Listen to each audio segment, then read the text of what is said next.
Kita dah boleh mula ya, Dr. Aidil dan Dr. Jasrul.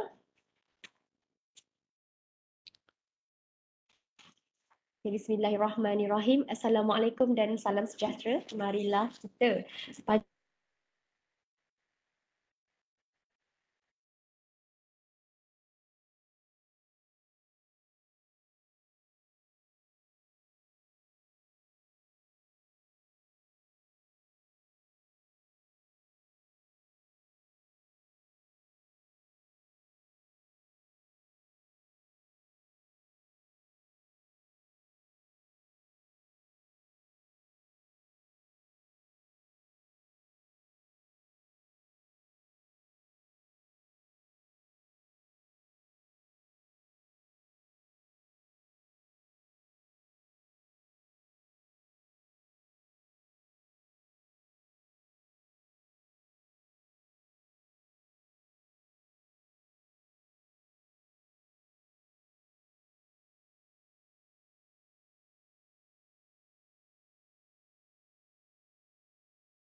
open minta satu settle ini.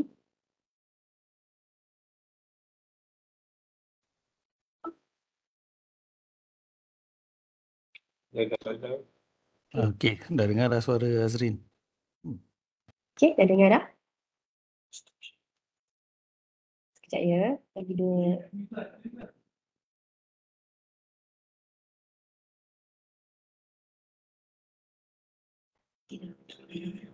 Kita teruskan. Bismillahirrahmanirrahim. Minta maaf, sambungan internet dulu satu tadi terputus. Okey, kita mulakan semula. Okay, Assalamualaikum dan salam sejahtera. Marilah kita panjatkan puji syukur kepada Allah SWT atas rahmat dan hidayahnya. Kita dapat berkumpul pada sesi perkongsian program sangkutan dan juga on the job training. Kita ada dua penceramah hebat yang telah diterbangkan daripada Tujuan Argentina dan juga Jordan untuk membuat sesi perkongsian pada pagi ini. Tanpa membuang masa, saya ingin menjemput Dr. Aidil Kamal untuk berkongsi pengalaman beliau di Tujuan Argentina. Dipersilakan, Doktor.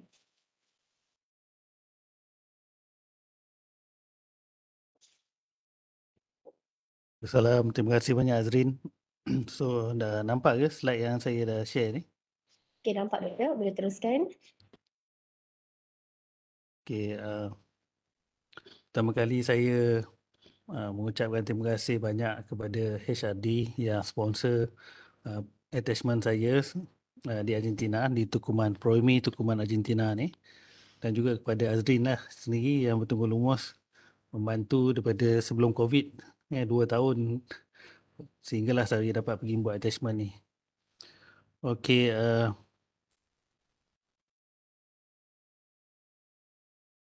ini adalah sesi pengursian ilmu program attachment anjuran HRD, tempat di Proimi Tukuman, Argentina. Saya mula attachment daripada 11 Julai hingga 11 Ogos tahun 2022. Proimi ni adalah research center dekat dalam Tukuman ni. Okey, Las Torres Petronas fueron diseñadas por un tucumano.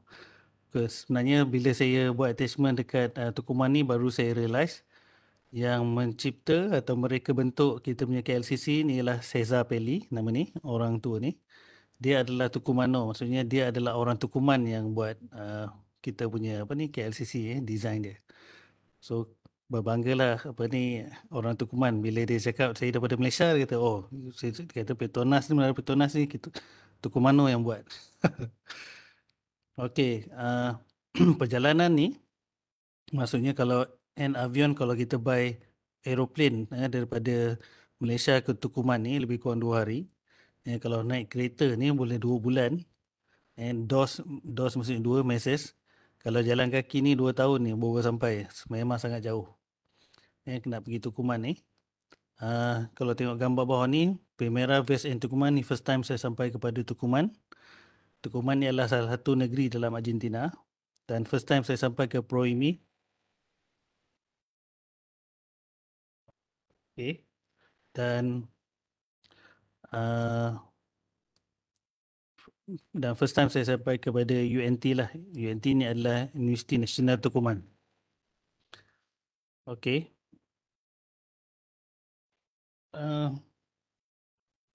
Hasil kajian post-harvest akan dikomersialkan oleh syarikat DECO. Maksudnya kat sini, DECO ni adalah kalau kita tengok dekat website ni, DECO Naturally Post-Harvest, dia adalah syarikat yang fokus kepada post-harvest system ataupun teknologi kepada hasil tanaman ataupun hasil pertanian. Kalau tengok yang pada kotak yang saya ada ni, kat sini dia adalah lemon. Satunya buah lemon yang dieksport daripada Argentina ataupun Amerika Selatan kepada Europe. So untuk mengelakkan benda ni daripada rosak, terkena kulat sebagainya, so dia perlu ada tempat yang membuat kajian. So duit daripada DECO ni tadi, syarikat ni dia beri kepada research grant kepada Proimi, research center di Tukuman ni, untuk menjalankan kajian anti kulat kepada buah-buahan ni tadi. So kalau kita tengok pada boleh pergi pada webpage, DECO ni sebenarnya satu dunia dia ada dia punya cawangan. Dan kajian yang saya jalankan ni pun 100% ditaja oleh DECO lah. Yang sebelah saya ni Flavia, baju oranye ni. Dia ni adalah postgraduate student yang ditaja oleh DECO ni untuk jalankan kajian. Okey, kalau tengok pada bagaimana kajian saya sebenarnya buat anti kulat kepada buah lemon tu tadi. Okey, saya kalau collection di Arananos di Monteros. Okay, kalau tengok ni kalau belah kanan ni San Miguel di Tukuman ni, Bandar Tukuman ni. Okay, saya dibawa pergi ke tempat Monteros, 47 minit ke selatan Tukuman ni, untuk collect buah blueberry. Rupanya dia menggunakan bakteria baik daripada pokok blueberry ni untuk merawat anti kulat kepada buah lemon tadilah. So ini adalah bersama dengan sebelah saya ni adalah pelajar PhD, ni undergraduate. Dan kami sama-sama pergi collect buah blueberry ni dekat ladang blueberry. Dan yang dipilih ialah buah blueberry yang berwarna yang masak ni lah. Ni yang baju biru ni. Ni adalah pemandu. Pemandu ni pun tolong collect sekali buah blueberry ni. Dan ladang yang di-collect untuk bakteria baik ni adalah ladang 100% organik. Ladang yang tidak menggunakan racun, ladang yang tidak menggunakan baja kimia dan sebagainya. Dia 100% organik. Dan kat situ boleh ambil bakteria baik. Okey, contoh pengumpulan dan koleksi mikrob daripada blueberry ni. Ini contoh. Dia ambil 2. Satu daripada buah blueberry itu sendiri. Kedua, kalau tengok pada kelalang ni adalah daripada bunga blueberry itu sendiri. Dan gambar sebelah kanan ni kalau kita tengok, inilah contoh mikrob yang dikolek daripada buah dan bunga blueberry tadi. Okey, ini contoh gerak kerja yang boleh diringkaskan macam mana bakteria ni diletak di atas media. Ini kebanyakan microbiologist yang buat benda ni dan dia inoculate lah. Maksudnya dibiarkan 24 ke 48 jam 2 hari, 2.5 mil dan seterusnya. Maksudnya bila dia dapat kumpulan-kumpulan bakteria tu nanti dia asingkan lagi kepada spesies-spesies yang berlainan. Okey, kalau contoh isolasi spesies bakteria yang tadi, ni isolation of bacteria from blueberry. Kalau tengok ini daripada paper publication, kalau kita boleh nampak sini. Sources dia, sumber dia blueberry fruit. Okey, inilah jenis-jenis bakteria dia. Nampak ni blueberry flower, inilah bakteria-bakteria ni. Kat sini yang maksudnya dia telah identify ataupun telah mengklasifikasikan jenis-jenis bakteria daripada blueberry, buah tadi ataupun bunga. Okey, ini contoh Haemplos di Resultados di Investigation ni. Maksudnya apa yang contoh yang dibuat kat sini, kalau kita tengok gambar ni daripada blueberry, maksudnya dia test balik pada blueberry pun ada, pada lemon pun ada. Dan nampak produk yang kat sini ni BioSafe 1000 ataupun Serenade ni. Inilah contoh tadi. Syarikat Deco tadi, dia sponsor ataupun dia taja kajian tadi tu. Dan apa yang dia nak akhirnya dia boleh komersialkan balik di dalam bentuk yang macam ni, untuk kegunaan di lapangan dan juga kegunaan di industri. Decay management product for citrus, stone fruit, palm fruit, potatoes dan sebagainya. Ini nampak ni contoh-contoh hasil akhir yang diperlukan oleh syarikat Deco tadi apabila dikomersialkan. Kajian ni buat di Promi, di Tucumán, Argentina. Okay, ini contoh pembiakan bakteria dan pengumpulan bakteria. Ini contoh, maksudnya daripada buah atau bunga tadi, masukkan dalam flask, waktu kita centrifuge, dan nampak yang putih bawah ni. Ini adalah kat bawah botol ni, BA4, BA3 ni nama singkatan pada jenis-jenis bakteria yang berlainan. Dan warna putih ni adalah bakteria yang dikolek tadilah, yang dikumpulkan. Dan penjenayaan lautan bakteria bagi tujuan kajian. Ini yang maksudnya dia dah diasingkan, dah dibersihkan dan kemudian baru dia akan bawa ke makmal untuk ujian lah. Ini contoh-contoh larutan bakteria yang sedia untuk diuji. Macam-macam jenis. Ada LA10 lah, B37, ni ikut nama-nama spesies yang berbeza. Sebenarnya ada beratus-ratus. Saya datang kat sini pun sempat saya buat dalam 20-30 jenis lah. Dan dia repetitif, dia ulang-ulang. Okey, larutan bakteria hasilkan dalam bekas air. Maksudnya dia masukkan dalam bekas. Dia kerja di makmal ni sebenarnya, bakteria tadi diletak dalam bekas air 250 ml kepada dalam 7 liter dan buah lemon ni dibersihkan dulu dengan alkohol, bersihkan. Kemudian dia lukakan, dia buat satu lubang. Ni ada pen khas lah untuk melukakan lemon ni sebelum direndamkan. Buah lemon yang sudah bersih dan dilukakan, itu dia punya method dia lah. Dan dia masukkan setiap karung punya 10 buah lemon. Ni dia masukkan yang dah lukakan tadi, masuk buah lemon tadi. Lepas tu dia akan rawat dengan bakteria baik tadilah selama 2 minit. Kalau tengok ni ada masa dia.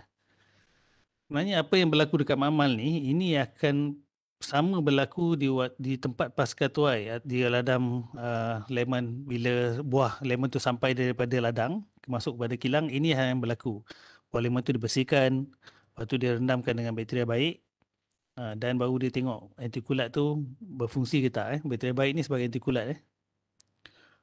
Kulat Penicillium digitatum juga dendam selama 2 minit. Lepas dia dah rawat buah tu, maksudnya dia dah protect daripada serangan kulat, buah ni sendiri pun akan direndamkan dengan kulat. Penicillium digitatum ni adalah world standard ataupun mana-mana satu dunia pun ada, kat Malaysia pun ada, dan well known lah benda ni, kulat ni. Buah lemon disimpan di dalam bilik sejuk selama 1 minggu. Kalau macam bakteria tadi tu, dia ambil masa 1-2 hari untuk dia coating buah tadi tu.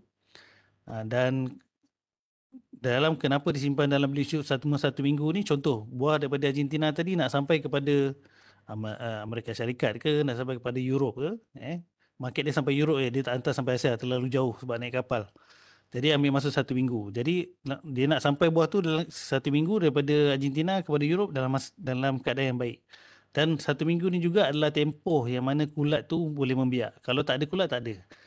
Bayangkan 1 minggu dia buka, katalah dalam bekas kotak tadi tu semua penuh kulat. So dia bukan hantar lemon sebenarnya, dia hantar kulat. Kan? Bacaan boleh diambil dengan mengira bilangan buah lemon yang rosak. Kajian dia agak mudah. Ni gumpalan kapas lembab ni perlu ada dalam kaedah ni sebab dia kulat ni perlukan kelembapan untuk tumbuh. Okey, dan bacaan boleh diambil, dia senang je. Dia hanya kira. Kalau daripada 10 yang saya letak dalam karung tadi, berapa yang infectious? 1, 2, dan dikira, dari situ kita kira peratus lah. Ni contoh kalau saya datang ke makmal tu, ni dia bagi saya postgraduate tu, postdoc tu bagi saya task lah. ID, I need you to prepare please 21 bag with 10 lemon each to make the injury first. Ni contoh saya dapat. Setiap hari saya ada task macam ni lah.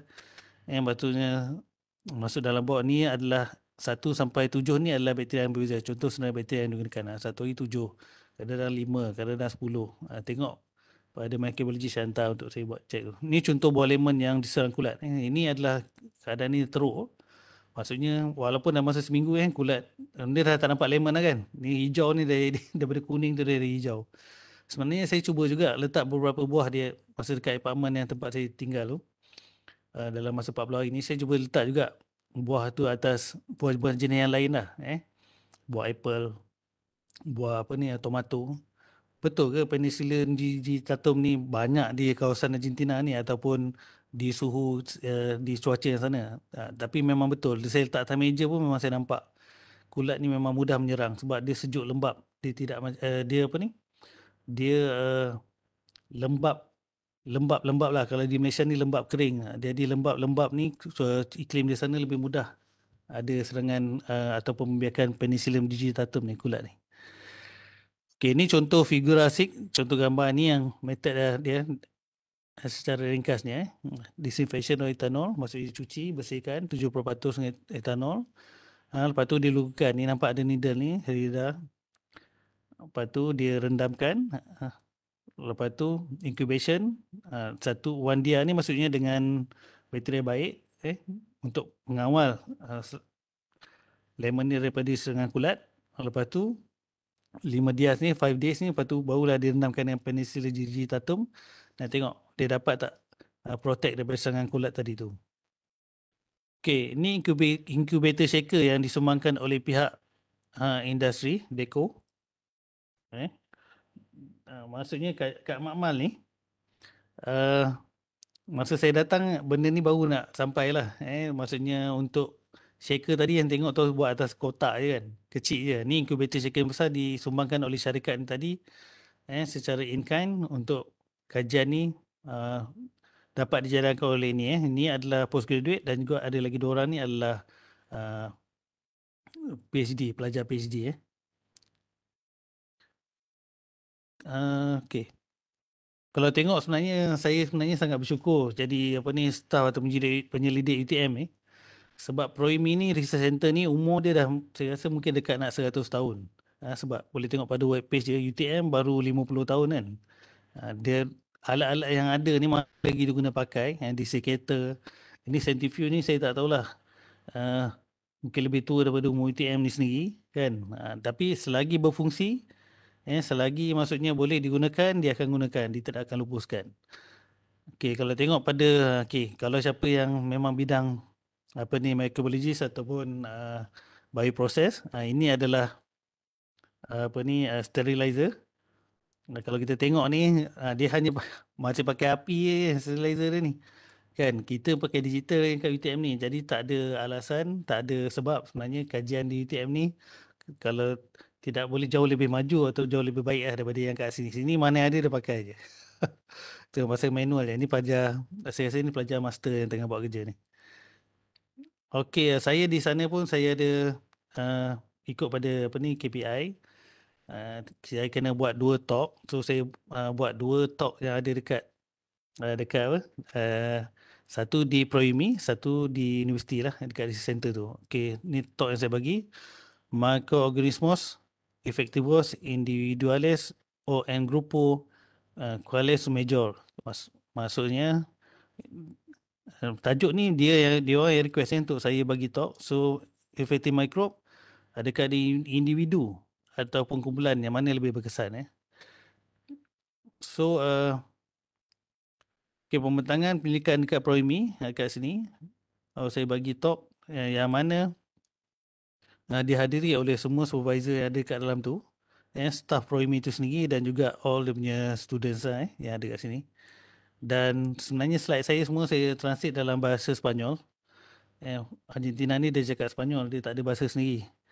Dan they are very proud because saya menggunakan perkataan Sepanyol jadi dia mudah faham. Jadi bila Q&A tu adalah translator kan. Kalau dia tak faham susah nak tanya.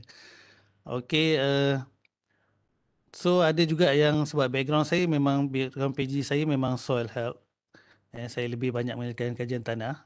So pelajar PhD yang menjalankan kajian rawatan tanah bioremediation. Lepas daripada talk tu je pun besoknya ada pelajar tu jumpa saya minta saya terangkan buat soil remediation kepada kawasan landfill yang sedang dia buat kajian. Saya pun bagi advice. Ni contoh-contoh tengok kalau koleksi bakteria tanah kat sana pun lagi macam-macam color. Yang tadi tu warna putih je. Dia ada warna hijau, ada warna merah, ada warna kuning. Ini contoh bahan kimia yang nak dalam kajian pelajar ni lah. Ini pelajar PhD. Okey, ini juga ujian kotoksikan seed germination test pun dia ada buat. Maksudnya kalau tanah tu toksik, bila dia rawat dengan bakteria baik, adakah dia semakin toksik? Patutnya lah ketoksikan dia akan semakin kurang. So ada testing dia, dipanggil seed germination test. Ini dekat UTM Kampung Pagu kita ada buat juga benda ni. So saya minta saya advice, saya pun advice jugalah. Okey, amalan yang dekat Proimi ni pun pembentangan hasil kajian oleh pelajar PhD dan juga postdoctorate. Setiap hari Rabu petang, sama ada pelajar PhD dan juga pelajar postdoc, dia akan bentangkan hasil kajian dia setiap minggu. Jadi semua student, semua supervisor boleh dengar dan boleh komen. Dia tidak ada benda yang secret, dan juga pelajar tu pun bila dia buat pun dia tak shock sendiri. Dan kadang-kadang dia pun stuck, tak ada idea dari segi method ke publication ke, dari segi dia punya data dia cukup ke tak untuk thesis ataupun publication. So orang lain akan komen. So very healthy. Dan saya pun tanya jugalah, tapi saya tanya bahasa Inggeris, ada yang translate lah dalam bahasa Sepanyol. Okay, dekat Proimi sebenarnya ada juga kajian lain yang dijalankan. Contohnya kajian biopolimer daripada fungi oleh Dr. Osvaldo. Ini Dr. Osvaldo ni, dia menggunakan fungi, maksudnya untuk menghasilkan biopolimer. Dan kalau kat Malaysia ni Petronas kan, dia seolah-olah seperti syarikat, saya terlupa nama syarikat minyak kat sana, dia sponsor, maksudnya dia taja kajian ni untuk menjadikan biopolimer daripada fungi. So saya tengok banyak juga kajian lain, saya hanya fokus satu je. Dan kalau tengok fermenter ni, sebelah kanan kiri saya ni, semuanya ditaja oleh syarikat tadi di kawasan di research center ni. Okey, dan pembentangan kedua saya dibuat di fakultas di biokimia. Ni dekat dalam NET, dekat Universiti Nasional Tukuman ni. Dan tadi tu saya buat pembentangan dekat research center. Yang ni saya buat pembentangan dekat dalam universiti. Dia pula dia request nak tahu effective microorganism case study di Malaysia ni lah. So saya pembentangan nasional dekat sini, dekat NTU, National University Tukuman. Okey, masa pembentangan yang saya yang kedua ni pun dah ada industri yang datang. Yang ni 1, 2, 3, 4 orang industri dah datang. Sebenarnya setiap amalan ataupun SOP dekat Tukuman tu masa bulan 8 tu lagi, Ogos lagi, masih lagi SOP COVID. So ada yang datang secara fizikal, ada yang option boleh mendengar secara online. So kalau tengok bilangan tadi, sebenarnya lebih ramai dia online lah, sebab ada yang kelas dia join through online. So dan selepas pembentangan kedua, saya dapat dihubungi oleh Mrs. Virginia Avila. Dia adalah Deputy Secretary of Foreign Affairs Government of Tukuman. Maksudnya kalau sini macam pejabat daerah lah. Dia datang, dia call saya, dia minta jumpa. Dia minta saya bantu bangunkan industri atau bantu membuat baja bioorganik kepada dia punya petani yang ada lemon, yang ada daripada sinja ayam dan sebagainya lah. Dia minta selesaikan masalah alam sekitar. So saya on off jugalah. Start daripada yang ni, talk yang kedua tu saya banyak masuk field, masuk ladang. Kalau kita tengok sini, okay, lawatan ke ladang lemon di Altagracia Tukuman, maksudnya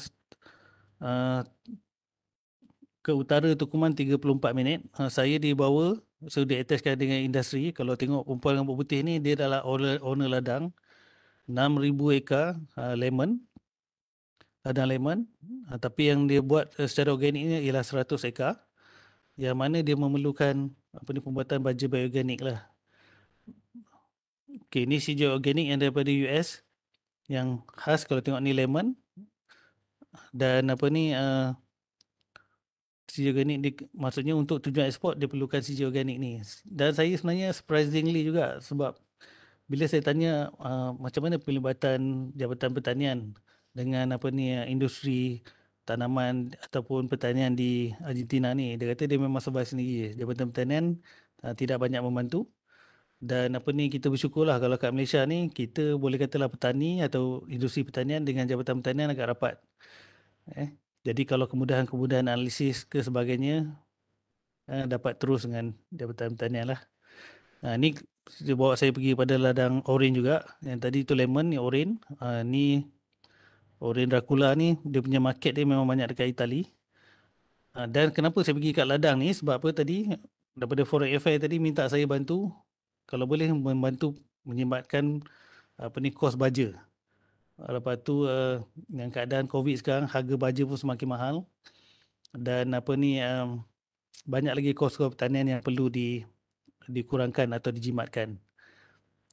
Okay, tapi good thing ialah saya dapat pergi tengok ke ladang lemon ni. Sebenarnya bayangkan orang lokal pun bukan mudah nak masuk ke ladang lemon ni. Tapi saya dengan owner ni, Veronica nama dia. Dia invite saya masuk ke ladang lemon ni. Ladang proposal lemon ni. Kalau tengok saya tanda bulat merah ni, hasil kajian di Proimi tadi, membuat anti kulat kepada lemon kat sini yang boleh apply. Maksudnya bila dia basuh lemon tadi tu, dia letak sini. So kulat bakteria baik tadi boleh letak sini sebelum pada pembungkusan lah. Dan sebenarnya saya punya supervisor pun tak pernah masuk pergi kilang lemon ni. Dan saya bila tunjuk benda ni pun dia pun, oh, this how they really can apply lah in the industry. Okay, dan nama syarikat tu ialah Caserano. Dan perbincangan teknikal bersama dengan pemilik dan staf kilang lemon ni. Ini memang teknikal lah dia tanya. Memang dia tanyalah pasal bakteria yang buat baja tu sebagainya. Dan apa buat saya datang dekat Tukuman ni, dan very technical lah. Dan seterusnya saya pergi juga ke ladang ternakan ayam pedaging yang mana boleh membuat baja, sumber atau bahan tu buat baja organik lah. Kes tadi sama je saya nampak di Malaysia ni. Tinja ayam sangat banyak dan tidak ada tempat atau pelubusan yang khusus. Kalau tengok gambar ni sebenarnya dah 10 tahun ada kumpul kat sini. So ini akan jadi sumber atau bahan kepada pembuatan baju organik untuk ladang lemon dan ladang orange dan sebagainya lah. Dan juga ni ladang ternakan ayam penelur El Naranjo Tukuman. Ini 40 minit ke utara Tukuman.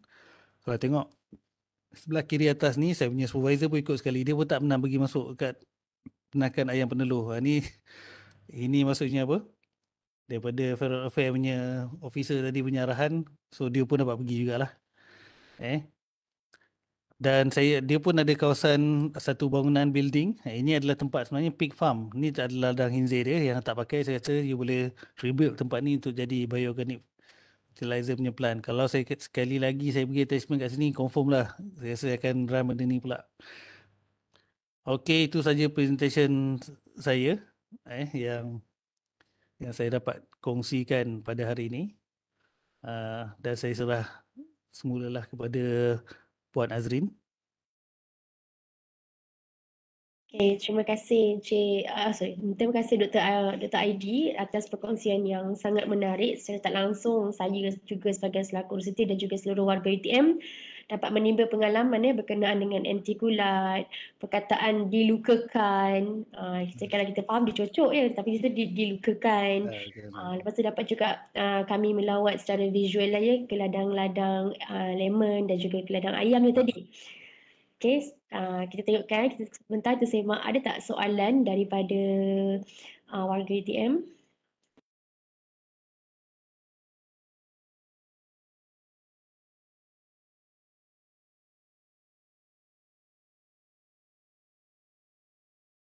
Okay, nampaknya mereka juga teruja dengan Dr. Aidi punya pengalaman. Sampai tak ada soalan dia orang nak ajukan. Mungkin sudah komplit. Okay, Okey. seterusnya saya menjemput Dr. Jasrul untuk menyampaikan pengalaman di Jordan bersama kita semua. Dipersilakan Dr. Jasrul.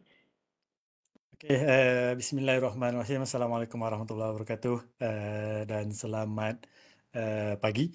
Terlebih dahulu saya ingin mengucapkan ribuan terima kasihlah kepada pihak Siti LD atas kesudian menjemput saya dan juga Dr. Aidil untuk berkongsi serba sedikit tentang pengalaman kami. Untuk makluman rakan-rakan, macam tadi Dr. Aidi dia banyak tunjuk gambar-gambar di sana dan tempoh beliau di sana rasanya lagi lama lah, sebulan. Saya ke Jordan selama 2 minggu dan mungkin tak banyak gambar yang saya dapat share kerana kebanyakan power plant tersebut adalah kawasan confidential.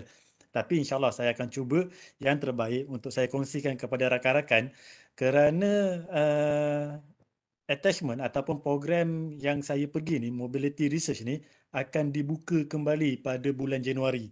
So ianya satu peluang lah kepada rakan-rakan di UTM, pensyarah-pensyarah, penyelidik-penyelidik sekiranya berminat untuk buat attachment. So saya share dulu slide sekejap.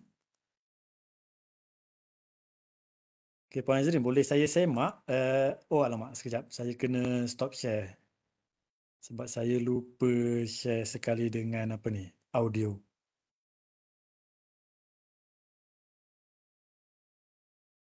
Okay.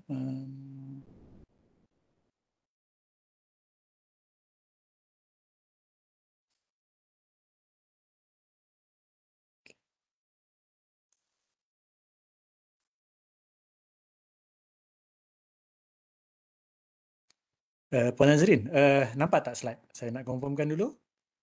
Saya nampak doktor. Okay, alright. Okay, terima kasih. Okay, terima kasih sekali lagi Siti LD atas jemputan. So macam saya bagi tahu, saya Alhamdulillah saya diberi peluang untuk berada di APCO, Attract Power Company Jordan. Mungkin ada rakan-rakan agak pelik kenapa tiba-tiba APCO ni, which is power plant, dia menjemput pensyarah-pensyarah daripada universiti. Untuk makluman semua, sebenarnya APCO ni adalah stesen janakuasa dan mereka mempunyai saham 45% adalah datang daripada Malaysia di bawah um, di bawah salah satu company di Malaysia lah. So 45% saham APCO ni adalah milik Malaysia. Sebab tu mereka ada beberapa, bukanlah masalah, tapi beberapa kajian yang mereka perlukan feedback daripada akademia. Di situ cantiknya kita nampak akademia dipanggil untuk membantu menyelesaikan ataupun memberi cadangan kepada pihak APCO tentang penambahbaikan yang boleh dibuat. So, ada video ringkas yang ni disediakan oleh pihak KPT sebenarnya, pihak EMJ, Education Malaysia Jordan. So, kita tengok sekejap video ni tentang program kami di sana.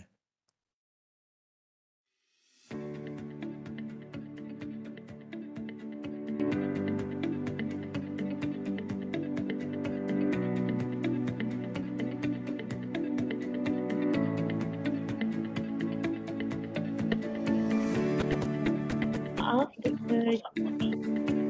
Ya? Videonya tak keluar. Mungkin boleh ulang tayang semula? Oh, video dia tak keluar Sekejap alright. Saya cuba play sekali lagi. Kalau katakan tak dapat, maklumkan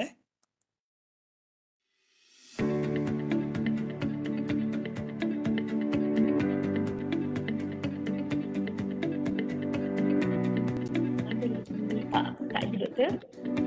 Oh, masih tak ada Alamak, macam kita tak dapat nak share video sebab saya rasa saya cuba share sekali lagi sekejap Saya stop share. Okay. Saya cuba share. Saya dah share with audio. Okay, betul dah. Sekejap. Okay, saya share with audio. Yes. Lepas tu saya share. Okay lah, saya share screen terus lah. Okay. Alright, saya cuba sekali lagi. Kalau tak dapat juga, memang nampaknya peluang apa ni, tak ada rezeki lah untuk saya share video ni. Tentang sebenarnya video ni disediakan ataupun dibangunkan oleh EMJ sendiri, Education Malaysia Jordan, tentang aktiviti kami berempat di Jordan. Okey, saya cuba.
Okey, itu serba sedikit tentang APCO, Attract Power Plant.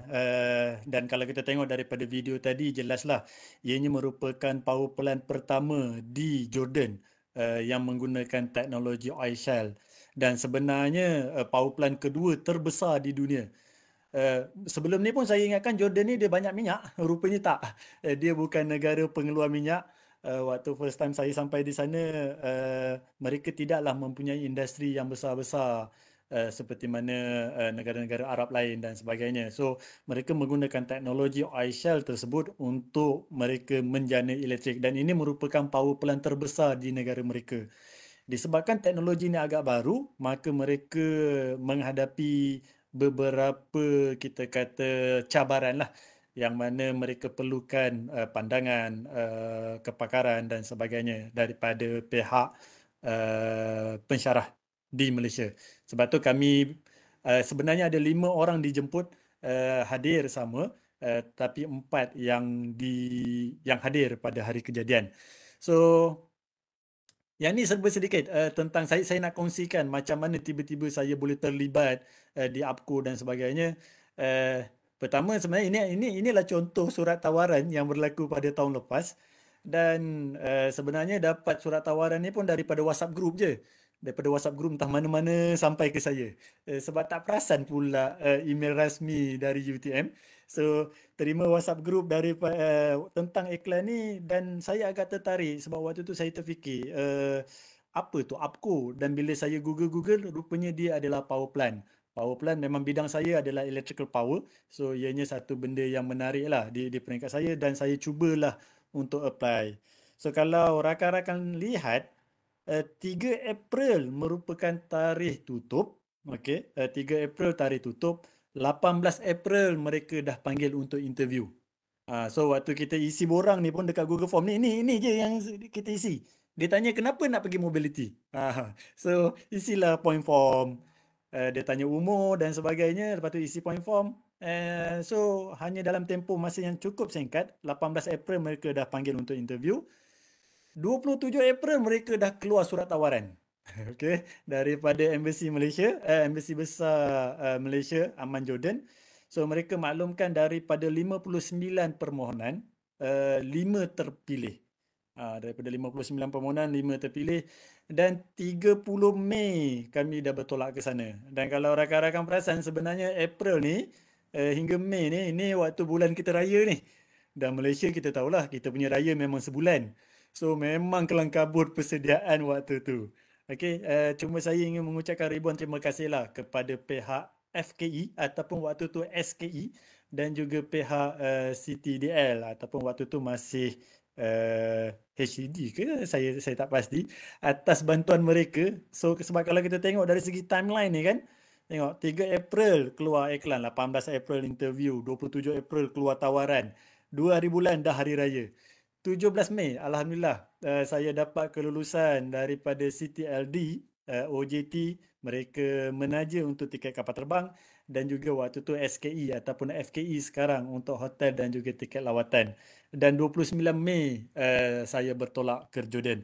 So kalau kita tengok daripada sini, tempoh keluar iklan sehinggalah terbang ke Jordan tu sebenarnya lebih kurang sebulan lebih, campur dengan raya kita cuti, lepas tu tiba-tiba COVID close lagi, UTM berlaku kes. Seingat saya dia ada tempoh yang sangat singkat, tapi atas apa yang saya boleh kata sebenarnya pihak CTLD dan juga pihak fakulti sebenarnya yang memainkan peranan sangat penting. Mereka menyokong untuk kita pergi ke attachment tersebut. So dalam tempoh yang singkat ni, Alhamdulillah berjaya mendapat kelulusan pada 17 Mei dan saya bertolaklah mewakili UTM pada 29 Mei ke Jordan. Okay. Roughly ini macam saya pergi tak adalah macam lama sangat, 2 minggu je. 2 minggu ni pun kalau kita tengok tentatif ni, campur perjalanan, campur apa, sebenarnya kita ada lebih kurang 10 hari untuk selesaikan beberapa task yang diberikan kepada saya. So kalau kita tengok ini adalah contoh minggu pertama. Dan menariknya kalau perasan dekat day ke-6 tu dia ada lawatan. Okey, dia ada lawatan, kita pergi ke Petra dan sebagainya. And after that sambung minggu kedua. Kalau perasan Sabtu Ahad pun memang bekerja lah. Sebab kita ada ini minggu kedua. Sehinggalah kita ada final lah sekali kita adakan presentation lah. Kalau tengok dekat video tadi ada presentation kepada semua top management APCO. Mereka nak tahu apa finding kita dan sebagainya. Dan kalau perasan di video tadi juga ada mention bahawa mereka sangat berpuas hati dengan program ni. Dan saya dimaklumkan oleh pihak EMJ, Education Malaysia Jordan, APCO memang nak panggil batch kedua, which is pada bulan Januari. So rakan-rakan yang berminat boleh standby lah. Boleh standby untuk memohon dan sebagainya. Okay. So serba sedikit, saya boleh sentuh serba sedikit je. Saya tak boleh pergi dalam tentang gambar-gambar di dalam power plant dan sebagainya sebab semua itu adalah confidential. Okay, tapi saya akan sentuh serba sedikit tentang apa aktiviti projek yang saya buat. Dan di sini pihak YTL yang saya beritahu tadi 45% adalah daripada YTL. So Encik Mahidi merupakan supervisor saya di Jordan. Okay, so tarikh daripada 30 Mei sehingga 12 Jun. So saya terlibat 2 projek secara khusus. Okey, 2 projek. Projek pertama adalah berkaitan dengan solar PV sebenarnya. Siapa yang aware, memang saya banyak buat projek solar di Malaysia dan waktu interview pun saya highlight tentang projek solar lah yang saya dan juga tim buat di Malaysia. Dan mereka ada bangunkan sistem OGPV ataupun kita panggil off-grid photovoltaic. dan mereka merasakan ada sesuatu yang tak kena tentang sistem OGPV dan mereka minta bantuan saya untuk evaluate sistem tersebut. Dan yang kedua adalah tentang project protection coordination. Yang ini pun merupakan projek saya di Malaysia. Saya banyak buat projek bersama TMB sebagai project consultation. So mereka berminat untuk tahu tentang bagaimana protection coordination pada power plant mereka. So ini adalah projek, cuma dia akan pergi detail sikit, saya akan pergi go through laju. Tak adalah saya pergi one by one sebab nanti sekarang siapa yang bukan orang elektrik dia tak berminat ni nak tahu benda-benda ni. So untuk OGPV system, saya analyse sistem yang ada di Jordan menggunakan PV6. So ini adalah sistem yang mereka bangunkan. Okey, sistem ni sebenarnya jauh lebih besar daripada sistem yang pernah saya bangunkan di Malaysia. Okey, kebanyakan projek kampung orang asli ataupun projek pedalaman yang saya bangunkan maksimum pergi kepada 4 kilowatt peak sahaja. Tetapi di Jordan mereka ada sistem OGPV 20 kilowatt peak, iaitu 5 kali ganda lagi besar daripada apa yang saya pernah buat di Malaysia yang dapat tajaan daripada Bank Islam. So kalau kita tengok dekat sini, mereka ada sistem 20 kilowatt peak, ada charger controller, ada battery bank dan sebagainya, hanya semata-mata untuk energize atau untuk memberikan bekalan kepada AAQMS. AAQMS adalah Air Quality Monitoring System. Sebab mereka adalah power plant, maka mereka perlukan Air Quality Monitoring System ini. Okay, so objektif saya waktu tu di sana, task saya minggu pertama adalah untuk saya evaluate adakah sistem sedia ada OGPV, AAQMS ataupun sistem solar yang mereka ada tadi bagus ataupun tidak, dan apakah potential improvement yang saya boleh cadangkan kepada pihak klien ataupun pihak APCO. Sebabnya mereka plan untuk bangunkan beberapa lagi sistem yang sama di beberapa kawasan. Okay. So saya menggunakan sistem software PV6. So saya evaluate lah dan saya bagi tahu mereka cantiknya di Jordan ni pertama adalah disebabkan cuaca di sana dia tak adalah sepanas Malaysia, tetapi irradiance dia ataupun kita kata tenaga matahari di sana lebih kurang macam Malaysia. So dia menyebabkan bila saya buat analisis, saya buat comparison dan saya bagi conclusion tu kepada pihak APCO, kalau saya ada dana yang cukup banyak untuk saya invest solar, saya akan invest di Jordan berbanding di Malaysia. Sebab cuaca mereka jauh lebih cantik untuk kita bangunkan sistem solar. So itu yang saya conclude daripada study nombor 1. So saya tunjuklah, ini irradiance mereka, ini temperature mereka. So kalau kita tengok temperature mereka, pada bulan Januari dan juga pada bulan Januari, Februari, November, Disember sejuk. Lebih kurang 15 hingga 20 darjah Celsius. Dan itu merupakan temperature yang cantik untuk solar. Solar panel sebenarnya, untuk makluman rakan-rakan yang berada di Facebook, solar panel mereka tak suka temperature. Mereka suka tenaga matahari tapi mereka tak suka suhu. Makin tinggi suhu, sebenarnya dia akan menyebabkan makin rendah performance solar. Sebab tu di Malaysia, kita beruntung sebab matahari kita sentiasa ada, memang cantik, tapi isunya cuaca kita panas. So dia menyebabkan performance solar kita jatuh secara automatik. Tapi di Jordan, kalau kita tengok mereka ada masa, kalau kita tengok Jun hingga Ogos, di mana temperature mereka agak tinggi, 30 darjah Celsius. Tapi kalau kita tengok pada Jun hingga Ogos juga, nilai tenaga matahari ataupun kita panggil irradiance pun sangat tinggi. Sebab tu kalau saya buat conclusion sebenarnya, di Jordan mereka sepatutnya menggunakan solar sebanyak mungkin kerana tenaga yang dihasilkan di Jordan jauh lebih baik jika dibandingkan di Malaysia. Okay, so ini analisis yang saya tunjuk lah. Okay, in general saya simulate balik sistem yang mereka ada. Dan apa yang saya boleh conclude dekat sini, saya bagi tahu sebenarnya sistem mereka under design. Dan saya maklumkan kepada mereka bahawa bateri mereka hanya boleh bertahan 3 hingga 4 tahun. So mereka dah aware lah tentang perkara tersebut. Detail kenapa 3-4 tahun tu saya tak boleh nak kongsikan di sini sebab confidential. Okay, so ini roughly lah antara result-result yang saya paparkan kepada mereka. Kenapa saya declare bahawa sistem mereka under design. Dan mereka terpaksa menghidupkan sistem menggunakan genset. So saya tanya mereka, betul tak genset mereka hidup? Mereka kata yes. Mereka terpaksa backupkan sekali dengan genset. So sebab tu saya conclude bahawa sebenarnya sistem mereka under design. Dan saya come out lah dengan suggestion. So ni saya datang untuk saya log data dan sebagainya dengan tim engineering mereka. So ini engineer mereka lah. Dan lepas tu saya bagi tahu tentang penambahbaikan yang mereka boleh buat sebenarnya. So ini bahagian penambahbaikan lah. So saya cadangkan kepada mereka daripada mereka menggunakan lead acid, sepatutnya mereka dah fikir tentang lithium disebabkan saiz mereka yang besar. Dan saya tunjuklah contoh life cycle. Kalau kita banding kan macam tadi, lead acid battery yang mereka pakai sedia ada sekarang hanya 4 tahun sahaja. Paling panjang 4 tahun kita jangka bahawa sistem tersebut akan jatuh. Tapi kalau mereka pakai lithium, dia boleh bertahan sehingga 12 tahun. So saya bagi tahu sekiranya mereka ingin set up sistem yang baru, nak design, boleh panggil saya sekali lagi ke sana. So dah jadi cost consultation lah waktu tu.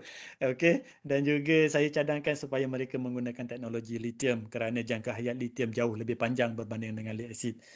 Yang kedua, saya pun recommend mereka sebab mereka mempunyai sistem solar off-grid yang besar. Mereka tak sepatutnya pakai PWM teknologi, mereka sepatutnya pakai MPPT teknologi. Dan saya terangkanlah apa kebaikan MPPT, kenapa mereka perlu pakai MPPT. Dan saya buat comparison. Contohnya, saya kata saya tak nak ubah sistem mereka, saya cuma ubah charger controller daripada PWM, apa yang mereka ada sekarang, versus saya tukarkan dengan MPPT. So pertama saya tunjuk dekat mereka, kalau saya pakai MPPT, bilangan panel saya jadi 55. Sedangkan bilangan mereka sekarang kalau pakai PWM, mereka pakai 58 pieces. Kalau mereka pakai PWM, mereka boleh menghasilkan tenaga sebanyak 26.9 megawatt hour.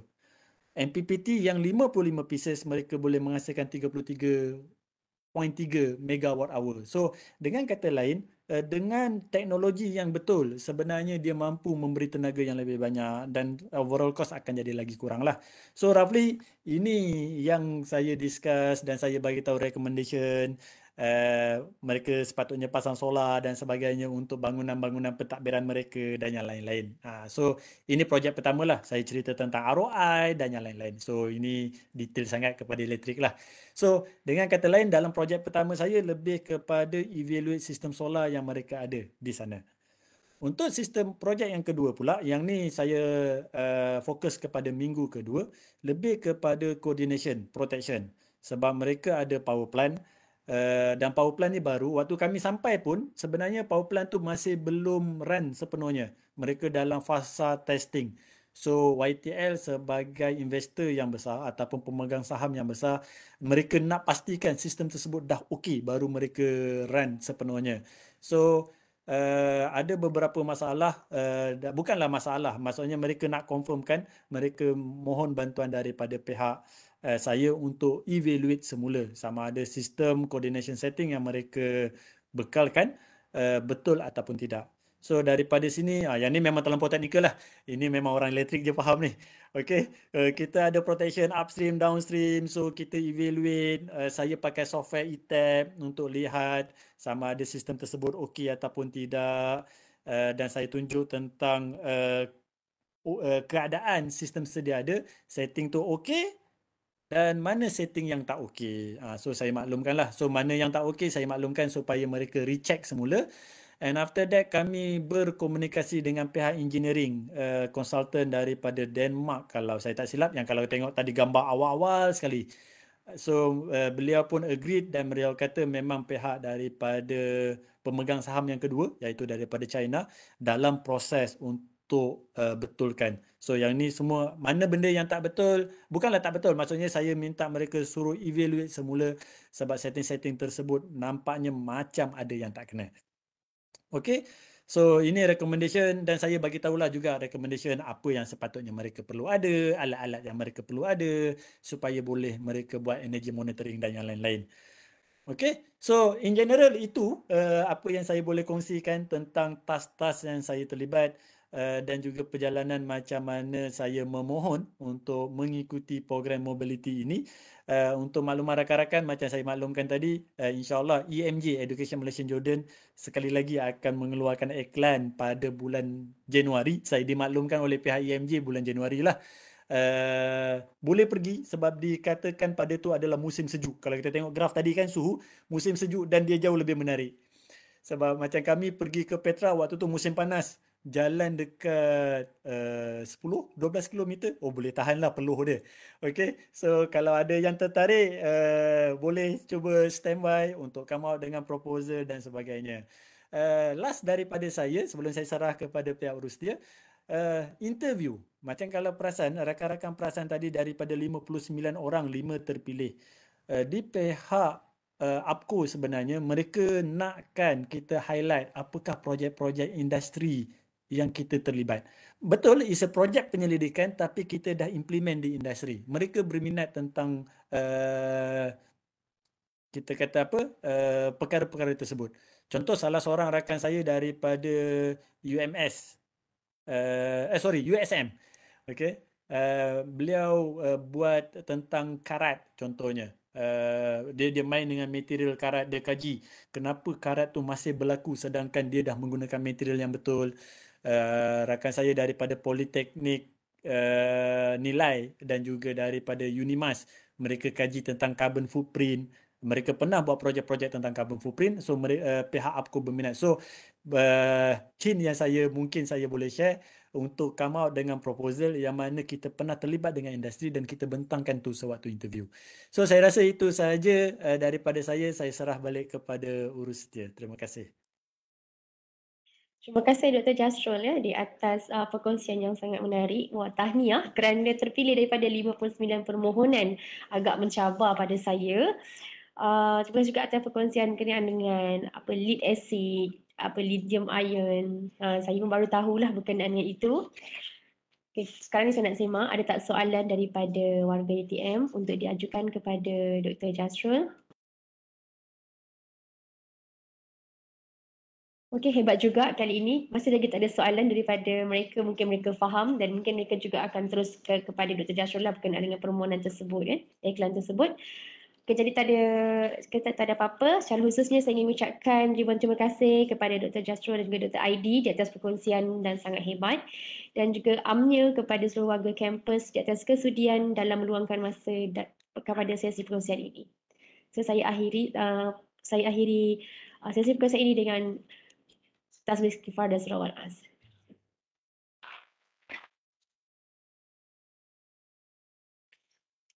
Terima kasih semua. Assalamualaikum. Terima kasih semua. Alright, okay, terima kasih semua. Waalaikumsalam warahmatullahi wabarakatuh.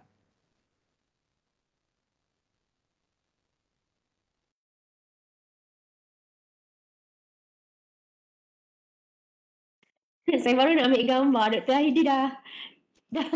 Awal sangat keluar tu. Betul. Panggil masuk balik. Sekejap. Saya panggil dia balik. Hebatnya Dr. Jasrul. Tak ada. Kena lagi gini.